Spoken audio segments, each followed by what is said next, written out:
గౌరవ ముఖ్యమంత్రి 6 గ్యారెంటీలు అమలు చేస్తూ కేంద్రంలో రాహుల్ గాంధీ గారి నాయకత్వాన ఖర్గే గారు మన నేషనల్ మేనిఫెస్టోలో మహాలక్ష్మి పథకం కూడా అమలు చేస్తూ తీసుకొచ్చినప్పుడు ఇవాళ 4 నెలల లోపల తెలంగాణ మోడల్ గా జాతి మొత్తం కూడా గుర్తించేటట్టుగా ఏ రాష్ట్రం నుంచి అయినా కాంగ్రెస్ నాయకులు మనం ప్రియతమ నాయకుడిని క్యాంపెయిన్కి రమ్మని అంటున్నారంటే అది మనందరికి కూడా గర్వకారణం.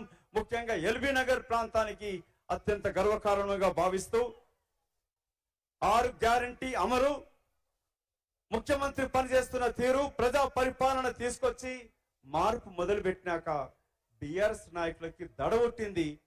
ఎండదెబ్బ కొట్టి మతి భ్రమించి మాట్లాడుతా ఉన్న మాజీ ముఖ్యమంత్రి తనయుడు వాడి బామ్మర్ది మాట్లాడుతున్న తీరుని బిడ్డ ఇక్కడ వచ్చిన వేలాది మంది రేవంత్ రెడ్డి గారి సైనికులు ఇక్కడ ఉన్నారు, కాంగ్రెస్ పార్టీ సైనికులు ఉన్నారు.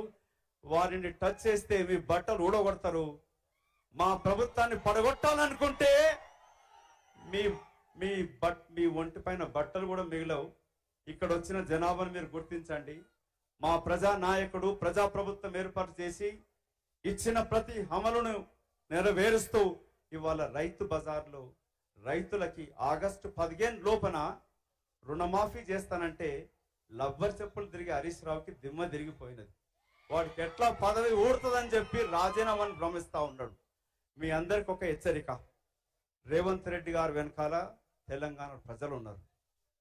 తెలంగాణలో ప్రజాప్రభుత్వం ఏర్పాటు చేసిన గౌరవ ముఖ్యమంత్రిని గుర్తించడం గౌరవించడం నేర్చుకోండి. మీకు మర్యాద లేకపోతే మర్యాద నేర్పిస్తాం. మంచిగా ఉంటే ప్రేమిస్తాం, ఎదురు తిరిగితే పాతి పెడతాం. ఒక మాట చెప్పాలి, 10 సంవత్సరాలు మీకు అధికారాన్ని ఇస్తే తెలంగాణ ప్రజలని మోసం చేసి దోచుకున్న మిమ్మల్ని కాళోజీ చెప్పినట్టుగా మనవాడే మోసం చేస్తే పాత పెట్టమన్నాడు. ఇవాళ రేవంత్ రెడ్డి గారి నాయకత్వాన ప్రజాప్రభుత్వం ఏర్పడింది. మనందరం మీకు ఒకసారి మీ 2 చేతులెత్తి గౌరవ ముఖ్యమంత్రికి మాట ఇద్దాం.